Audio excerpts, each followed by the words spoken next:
Muito bem, pessoal, de volta com as últimas notícias do Flu nesta sexta-feira. Olha só que bacana, o Fluminense ganhou o título Sub-14 de uma competição internacional contra o Manchester City. A Copa é uma Copa Intercontinental Sub-14, mas o Fluminense foi representado pelo time Sub-13. A competição foi lá em Riad, na Arábia Saudita, e os moleques de Xerém ganharam essa final com gols do André Luiz e também do Samuel. Muito bacana.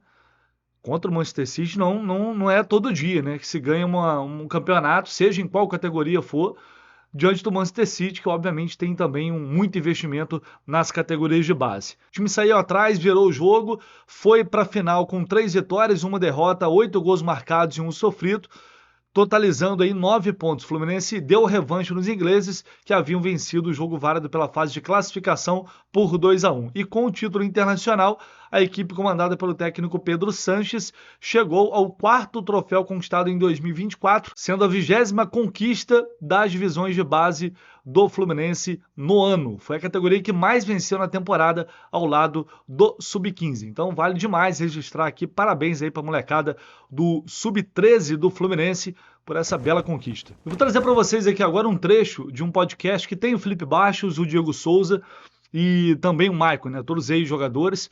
E o Diego Souza falou isso aqui sobre o não rebaixamento do Fluminense, algo que eu concordei bastante e achei bem bacana, por isso estou trazendo aqui para vocês. Parabéns aí a esse pessoal que ficou.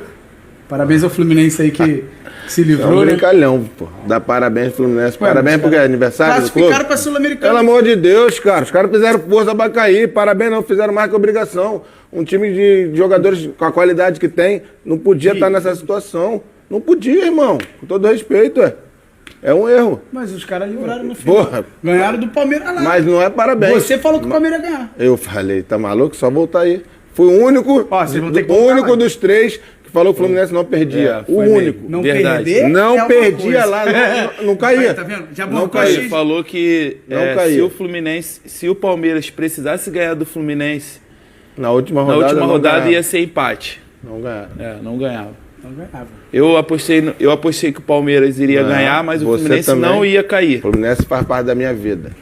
Quem me deu tudo no futebol Classificou pra Fluminense. Sul-Americana, vai disputar uma competição internacional no que vem. Fluminense, Grêmio, O Fluminense tá no Mundial Vasco. do ano que vem, bebê. Mundial também. Então eu não quero saber de Sul-Americana, não. Quer É o sim. Mundial. Concordo totalmente com o Diego Souza. Ele tem que dar parabéns, coisa nenhuma. Essa que é a verdade. Foi muito bem, Diego Souza. Tá com a cara, tá com a caraça, hein, Diego Souza. Mas depois falou, não, clube que eu devo a minha vida e tal. Muito bacana também o reconhecimento do Diego Souza, que criou também um vínculo grande com o Vasco depois que jogou lá, né? Mas é bacana ver ele falar dessa forma também do Fluminense e tem total razão nessa questão, né? Parabéns, é uma obra, né? Pelo amor de Deus.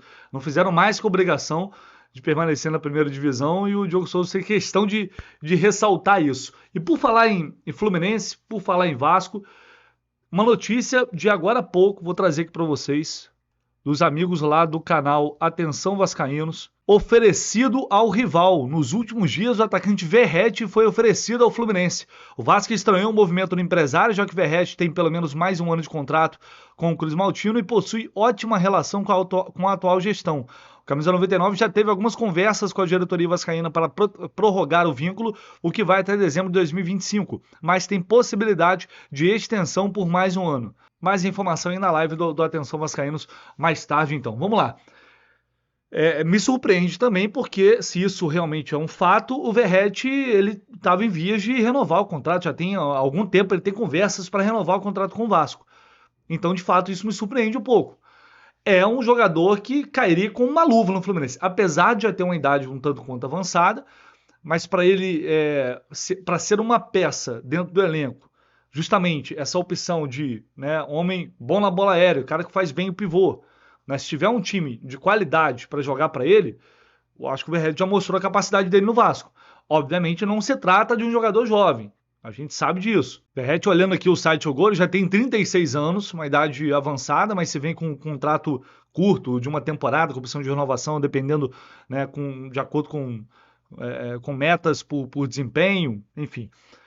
Poderia ser algo válido pensando em característica de jogo. Tem 54 jogos, 23 gols ele marcou esse ano. Foram muitos jogos na temporada. Teve um ou outro problema ali mas assim, muito pouco problema de lesão, pelo menos desde que chegou ao Vasco, acho que não me engano, não me lembro do Verratti ter tido uma lesão muito grave, ter ficado muito tempo fora. E essa temporada acho que é uma prova disso, né? Foi uma temporada em que ele atuou muito e fez 23 gols com um time do Vasco que fez uma temporada até melhor do que as anteriores, mas era um time também que tinha bastante dificuldade. Meio que seguiria aquela rotina de o centroavante se destacar no Vasco e depois ir para o Fluminense, como já aconteceu tantas e tantas vezes ao longo da história recente. Muitos torcedores, inclusive, pediam, né, a contratação do Verratti justamente por isso. Enfim, vamos ver se isso realmente vai se confirmar. Não há na apuração da Atenção Vascaínos, uma resposta do Fluminense. O Fluminense se mostrou interessado ou não, mas disse que foi oferecido. Dentro do contexto do que vinha acontecendo, certamente vai surpreender os vascaínos, isso se confirmando. E, no caso, para a gente, eu acho que o que seria avaliado é a questão do custo-benefício, da idade do Verratti, mas o Fluminense tem como prioridade, sim, a contratação de um jogador com essas características. Aliás, é uma prioridade e tem que ser mesmo, porque faltou muito ao longo desse ano. Aí tem que ver a questão de ter contrato. Mas e aí, vai sair? O Fluminense vai pagar? Não dá para pagar um valor alto para um jogador com 36 anos de idade. Não tem condição. O salário dele já não é baixo. Então como é que poderia ser costurado um acordo em caso de o Fluminense realmente demonstrar interesse e partir para contratar o Verratti? Mas não deixa de ser interessante essa notícia que, confesso, me surpreendeu. Pessoal, se liga só, Natal tá chegando, corre lá na Golcase se você ainda não comprou o presente para a pessoa que você gosta, para o seu filho, para sua esposa, para o seu pai, seja lá para quem for. Lá na Golcase tem muito produto do Fluminense, produto de qualidade. E, cara, ainda tá com desconto desde a Black Friday, essa promoção da capinha. Você paga uma capinha, leva duas para casa, pode presentear até mais de uma pessoa. Garrafa térmica da Golcase, copo térmico vendeu tanto que não tem nem mais. Mas o que não falta também é a garrafa térmica.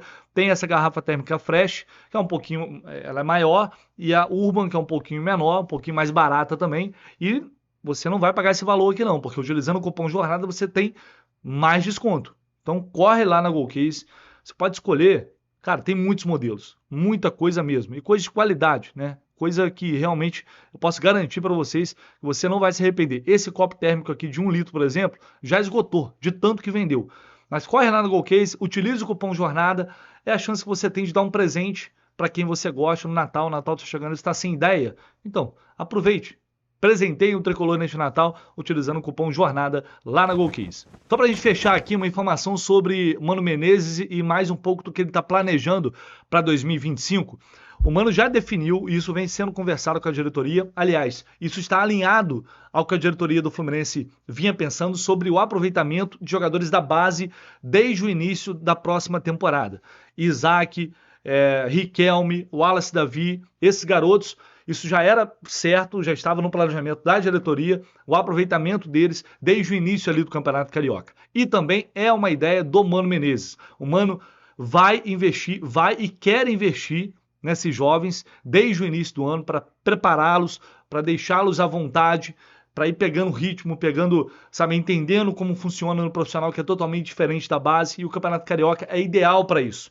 Então, ao que tudo indica, a gente vai ver esses garotos tendo oportunidade de fato na equipe principal, mesmo depois os titulares voltando. E eu espero que isso realmente aconteça. Foi o que eu falei.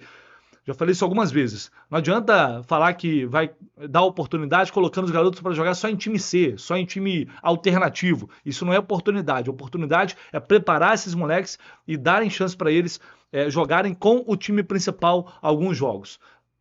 Para o cara ir aos poucos fazendo essa transição sem sentir muito peso depois numa fase mais avançada da temporada e que o time esteja ou dentro de uma crise ou brigando por algo muito importante. Aí o moleque tem que pegar ali, entrar na fogueira e a gente já sabe no que isso pode dar. Então faz parte, de fato, da ideia do Mano Menezes e da diretoria aproveitar esses jovens desde o início do campeonato. Ele vai dar uma atenção especial para isso, até para compensar também talvez a ausência de reforços de mais qualidade que o Fluminense talvez tente buscar no mercado e não consiga trazer por questões financeiras. Então esse vai ser um objetivo, acho isso interessante. Uma informação também que eu queria trazer sobre o Fuentes. Muita gente reclamava, por que o Fuentes nunca jogava? Porque sempre foi banco? Porque o Diogo Barbosa era o titular? Absurdo isso. O Fuentes, quando o Mano chegou, ele meio que se assustou com as atuações ruins dele e com os treinos ruins. Estava muito inseguro. Assim como o Bernal sentiu também, assim como o Ignacio teve dificuldade no início também. Então o Mano falou, opa, não dá para confiar nesse cara aqui ainda.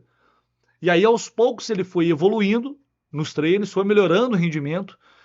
E aí com o tempo o Mano foi se sentindo mais confortável em utilizar o Fuentes, o que acabou acontecendo só na reta final. E ele entrou nos 2 últimos jogos e jogou muito bem. Então o Fuentes, com esse final de temporada, ele se colocou realmente numa situação de iniciar 2025 como titular. Tá? Essa é a sensação que foi passada para a comissão técnica. Eu estou passando para vocês aqui a visão do Mano, sem nem fazer juízo de valor, mas a informação, a visão do Mano, o porquê dele não ter utilizado mais o Fuentes antes, e também porque ele gostava do Diogo Barbosa, ele gosta do Diogo Barbosa, a gente sabe disso. Falei sobre isso mais cedo aqui. Isso é um fato. Então isso atrapalha também. Teve que o Diogo Barbosa se lesionar para o Fuentes ter uma oportunidade, entre aspas, aqui na fogueira contra o Cuiabá, no aquecimento do jogo. Mas ele vinha já respondendo nos treinos, as atuações foram muito boas, positivas, e isso o credencia para, de fato, largar na frente em 2025 e ser o titular da posição. Beleza, pessoal? É isso. Vou deixar aqui o seu like, se inscreva. Deixa aqui, por favor, o seu like, aliás. Se inscreva aqui no canal, seu comentário também é sempre muito bem-vindo. Tamo junto, vamos que vamos. A gente volta com mais informações assim que possível.